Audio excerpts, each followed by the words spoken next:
Narayan coaching centre के YouTube channel पे आपका स्वागत है। आज हम एमसीक्यू चेक करेंगे जो 10th क्लास का है। मोस्ट इंपॉर्टेंट एमसीक्यूज हैं जो धातु और अधातु चैप्टर से आपके लिए गए हैं। तो पहला क्वेश्चन है इसका, धातु और अधातु का पहला क्वेश्चन है। एंटी मनी है जो फर्स्ट क्वेश्चन है, उसमें ऑप्शन दिए गए हैं।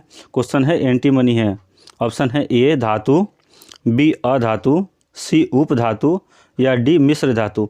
तो इसका आंसर जो हो जाएगा वो हो जाएगा इसका सी उपधातु। क्या हो जाएगा? सी उपधातु।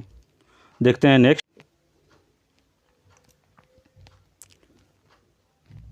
नेक्स्ट क्वेश्चन है अधातु है। क्वेश्चन नंबर सेकंड है अधातु है। ये के मतलब पोटेशियम, फ्लोरीन, सी एल्युमिनियम या एन सोडियम। तो इसका जो आंसर हो जाएगा फ्लोरीन। जो फ्लोरीन है वो अधातु है। ठीक है, देखते हैं नेक्स्ट क्वेश्चन। आघात वर्धनीयता प्रदर्शित करता है। आघात वर्धनीयता प्रदर्शित करता है। Option number A sulphur, option number B iodine, option number C phosphorus या ऑप्शन नंबर डी तांबा। तो इसका आंसर हो जाएगा ऑप्शन नंबर डी तांबा। देखते हैं नेक्स्ट क्वेश्चन। धातु है। धातु है बी बोरॉन या option number B lithium, option number C silicon या option number D C carbon. तो इसमें जो आएगा धातु जो है वो क्या है? ऑप्शन नंबर बी लिथियम जो है वो धातु है। ठीक है, बाकी देखते हैं। क्वेश्चन नंबर 5 डैश ठंडे तनु अम्ल से हाइड्रोजन गैस निकालता है। डैश ठंडे तनु अम्ल से हाइड्रोजन गैस निकालता है। इसमें से आपको ऑप्शन दिया हुआ है। ऑप्शन नंबर ए है सिलिका, ऑप्शन नंबर बी है कॉपर, ऑप्शन नंबर सी है जिंक या ऑप्शन नंबर डी है कार्बन। जो इसका आंसर हो जाएगा वो हो जाएगा ऑप्शन नंबर सी जिंक। देखते हैं नेक्स्ट क्वेश्चन। जो 6 नंबर क्वेश्चन है, कौन सी धातु ठंडे जल के साथ अभिक्रिया कर लेती है? कौन सी धातु ठंडे जल के साथ अभिक्रिया कर लेती है? या ये क्वेश्चन दूसरी तरह से ऐसे भी आ सकता है कि निम्नलिखित में से वो कौन सी धातु है जो साधारण ताप पर जल से अभिक्रिया करके कर लेती है। ठीक है, या ऐसे भी पूछा जा सकता है इस क्वेश्चन को, और पूछा गया है आपके प्रीवियस ईयर में पूछा गया है। ये बार बार 2013 में भी आया है क्वेश्चन, 2018 में आया है, 2020 में, 2018 में तो 2 बार आया हुआ है ये क्वेश्चन। ठीक है, 2022 में भी आया हुआ है ये क्वेश्चन। तो ये क्वेश्चन है निम्नलिखित में से वो कौन सी धातु है जो जल के साथ सामान्य ताप पर अभिक्रिया कर लेती है तथा हाइड्रोजन गैस निकालती है? तो इसका जो ऑप्शन हो जाएगा ऑप्शन नंबर ए है कॉपर, ऑप्शन नंबर बी है आयरन या लोहा, ऑप्शन नंबर सी है मैग्नीशियम या जस्ता या ऑप्शन नंबर डी है सोडियम या कैल्शियम। ठीक है, तो ऑप्शन नंबर इसका जो आंसर हो जाएगा ऑप्शन नंबर डी सोडियम या कैल्शियम हो जाएगा। ठीक है, देखते हैं नेक्स्ट क्वेश्चन। निम्नलिखित में से वो कौन सी धातु है जो ठंडे जल के साथ अभिक्रिया करके हाइड्रोजन गैस निकालती है? मैंने पीछे ही देखा था, आपको बताया था कि सेम वही वाला क्वेश्चन है। वो कौन सी धातु है जो ठंडे जल के साथ अभिक्रिया करके हाइड्रोजन गैस निकालती है? जो आपका ऑप्शन हो जाएगा वो ऑप्शन है ए जी, मतलब ये हो गया चांदी, दूसरा है बी एन सोडियम, सी एल्युमिनियम या डी कॉपर। तो आपका आंसर जो पहले हो जाएगा, आपने पहले ही बताया था मैग्नीशियम या सोडियम है, सोडियम है कैल्शियम।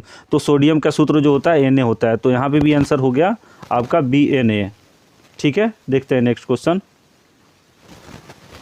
निम्न में से कौन सा युगल विस्थापन अभिक्रिया को प्रदर्शित करता है? आपका क्वेश्चन नंबर 8 है, निम्न में से कौन सा युगल विस्थापन अभिक्रिया को प्रदर्शित करता है? तो ऑप्शन नंबर ए है इसका NaCl का विलयन तथा कॉपर धातु। इसमें है MgCl2 विलयन तथा एल्युमिनियम धातु या FeSO4 विलयन तथा सिल्वर धातु या ऑप्शन नंबर डी है इसका AgNO3 का विलयन तथा कॉपर धातु। तो आपका इसमें ऑप्शन हो जाएगा क्वेश्चन नंबर 8 का आंसर हो जाएगा कि AgNO3 का विलयन तथा कॉपर धातु। AgNO3 का विलयन तथा कॉपर धातु आंसर हो गया ऑप्शन नंबर डी। नेक्स्ट देखते हैं। एल्युमिनियम की सतह पर ऑक्सीजन परत बनाना कहलाता है। एल्युमिनियम की सतह पर ऑक्सीजन परत बनाना कहलाता है। इसमें से पहला ऑप्शन है एनोडिंग, सेकंड ऑप्शन है कैटिनेशन, सी है बेसमेरीकरण या डी है इनमें से कोई नहीं। तो इसका आंसर हो जाएगा ए एनोडिंग। ऑप्शन नंबर ए हो जाएगा इसका आंसर एनोडिन। ठीक है, देखते हैं नेक्स्ट क्वेश्चन 10। कोई धातु ऑक्सीजन के साथ अभिक्रिया कर उच्च गलनांक वाला यौगिक निर्मित करती है। यह यौगिक जल में विलय भी है। तो यह तत्व क्या हो सकता है? तो यह तत्व क्या हो सकता है? ये option number A calcium, option number B carbon, या ऑप्शन नंबर सी सिलिकम, या डी ऑप्शन नंबर डी जो ऑप्शन है वो लोहा। तो वो क्या हो सकता है? तो इसका जो आंसर हो जाएगा question option number A calcium. ठीक है, देखते हैं नेक्स्ट 11। खाद्य पदार्थ के डिब्बों पर जिंक की बजाय टीन का लेप का प्रयोग होता है। खाद्य पदार्थ के डिब्बों पर जिंक की बजाय टीन का लेप का प्रयोग होता है, क्योंकि टीन जो है वो जो होता है, क्योंकि टीन की अपेक्षा जिंक महंगा होता है, या टीन की अपेक्षा जिंक का गलनांक अधिक होता है, या टीन की अपेक्षा जिंक अधिक अभिक्रियाशील है, या टीन की अपेक्षा जिंक कम अभिक्रियाशील है। तो इसका आंसर हो जाएगा उस ऑप्शन नंबर सी। क्या हो जाएगा इसका ऑप्शन नंबर सी, टीन की अपेक्षा जिंक अधिक अभिक्रियाशील होता है। ठीक है, देखते हैं नेक्स्ट 12 नंबर क्वेश्चन है। निम्न में से कौन सी धातु अम्ल से हाइड्रोजन विस्थापित नहीं करती है? अम्ल से हाइड्रोजन विस्थापित नहीं करती है। देखिए क्वेश्चन ये भी बार बार पूछा गया आप लोगों से 2014, 15 और 20 में अभी आया हुआ है, और ये भी इम्पोर्टेंट है क्वेश्चन। देखिए ऑप्शन में दिया हुआ है Fe। ठीक है, Fe आयरन हो गया, बी आपका ये Zn मतलब जस्ता हो गया, सी कॉपर हो गया, ये मतलब Cu मतलब कॉपर हो गया। ऑप्शन नंबर सी में कॉपर है, या और ऑप्शन नंबर डी में मैग्नीशियम है। तो इसका जो आंसर हो जाएगा ऑप्शन नंबर सी। क्या हो जाएगा? कॉपर। ठीक है, देखते हैं नेक्स्ट हम। निम्न में से कौन सी धातु अम्ल से अभिक्रिया करके हाइड्रोजन विस्थापित करती है? ऑप्शन नंबर ए हो गया मैग्नीशियम है जस्ता, बी पोटेशियम, या ऑप्शन नंबर सी कॉपर, या ऑप्शन नंबर डी Hg मतलब चांदी। तो इसका हो जाएगा आपका आंसर ऑप्शन नंबर ए मैग्नीशियम या जिंक। ठीक है, देखते हैं नेक्स्ट क्वेश्चन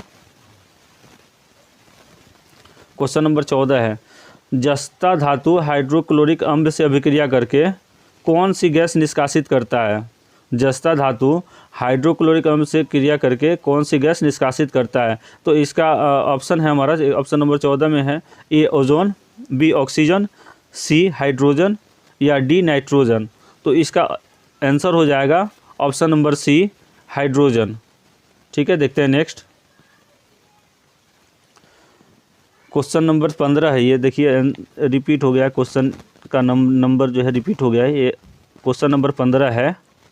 तत्व ABCD मतलब 4 तत्व हैं ABCD, उनका मानक अपचयन विभव जो है क्रमशः प्लस 0.60, माइनस 0.35, माइनस 1.50, या माइनस 2.71 वोल्ट है। ठीक है, तो इसमें देखना है कि क्रियाशील तत्व कौन सा होगा। इन चारों में से जो क्रियाशील तत्व होगा वो कौन सा होगा?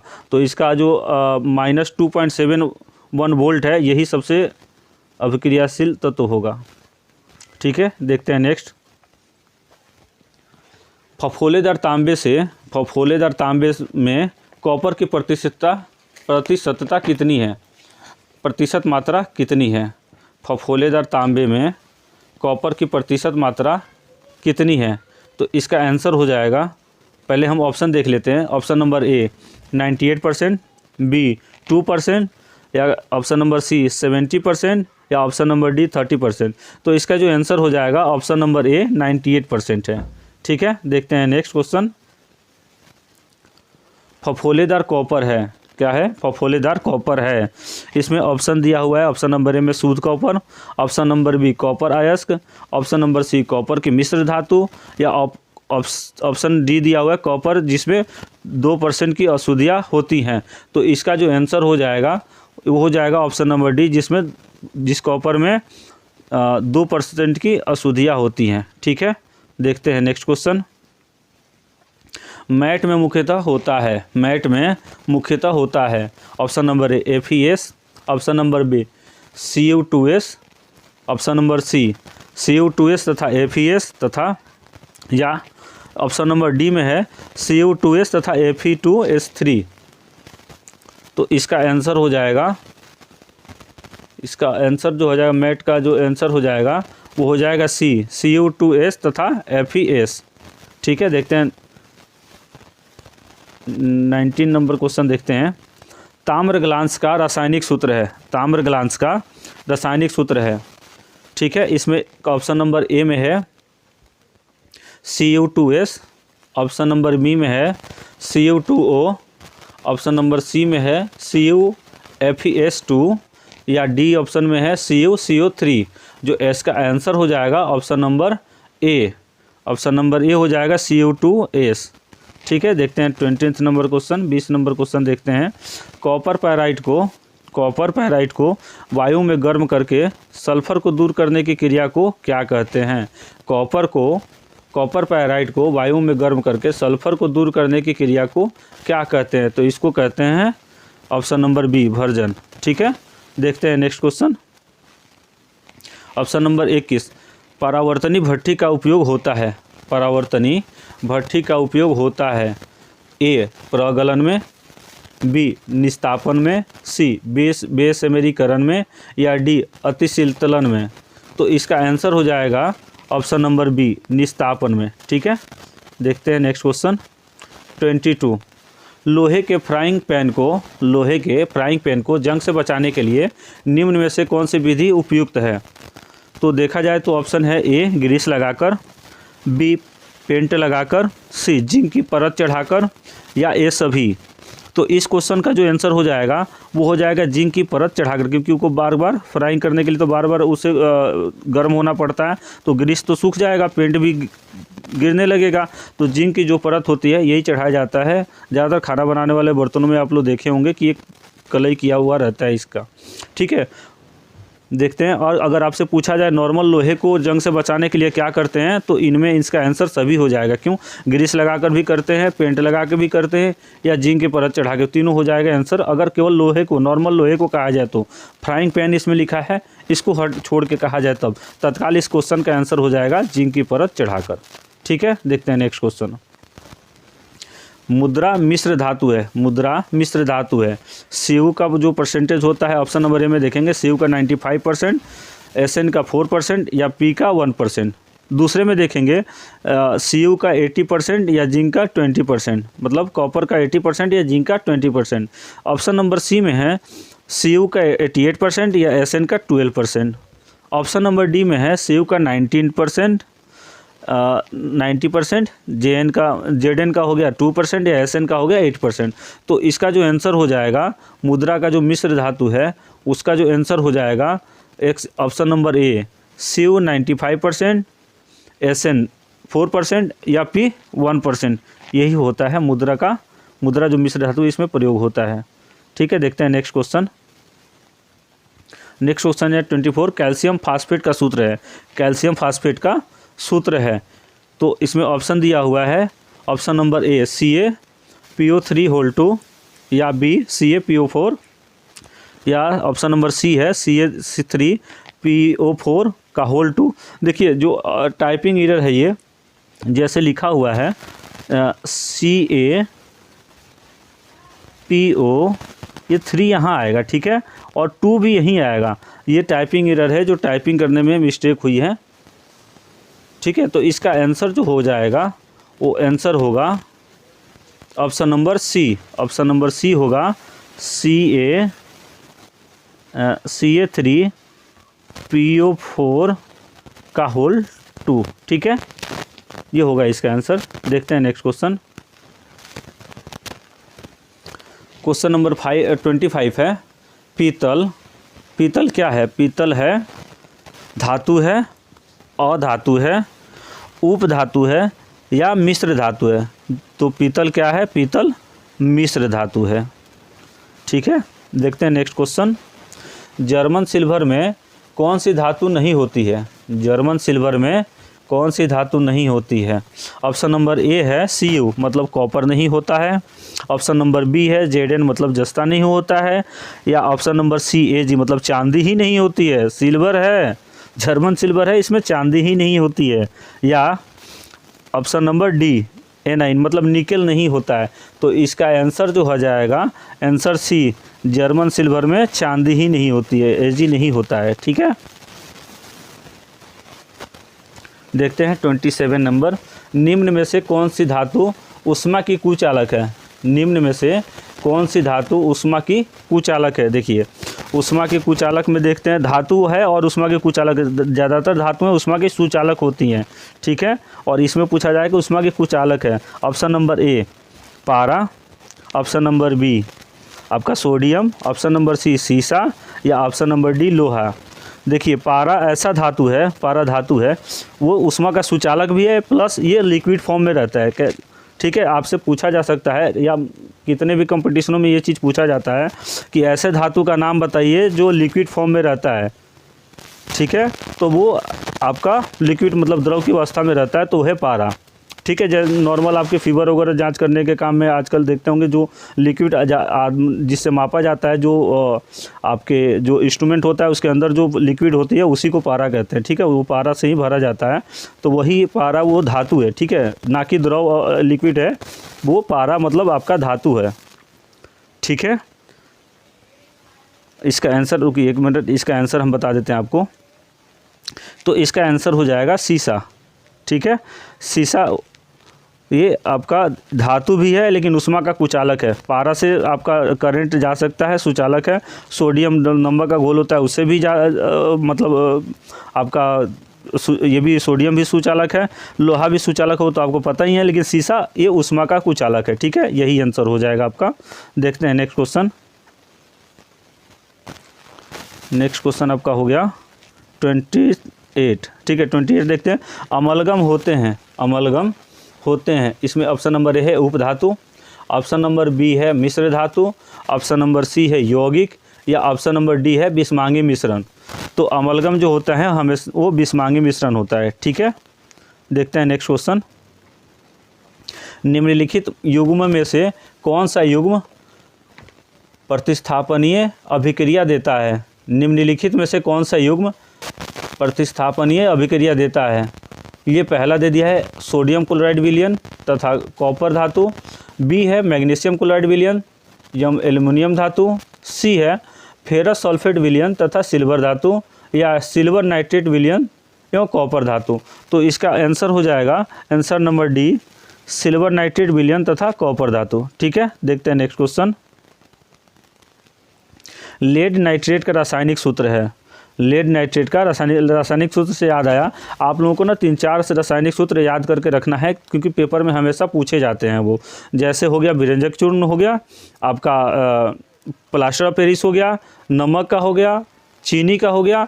ये जो मेन है जो VVI को मतलब सूत्र हैं, इसको आप कम से कम याद करके ही रखेंगे, ये पेपर में बार बार पूछे जाते हैं।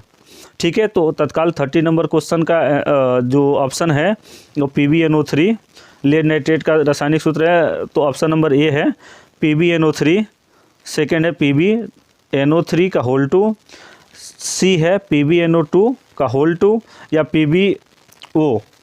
तो इसमें जो है टाइपिंग थोड़ी सी मिस्टेक हुई है, मैं बता देता हूँ आपको। इसका जो आंसर हो जाएगा वो हो जाएगा PbNO3 का होल 2, ऑप्शन नंबर बी सही होगा। और ऑप्शन नंबर बी ऐसे लिखा जाएगा PB कोष्ठ में NO3, ठीक है, इसका होल 2। ठीक है, ये होगा आपका आंसर।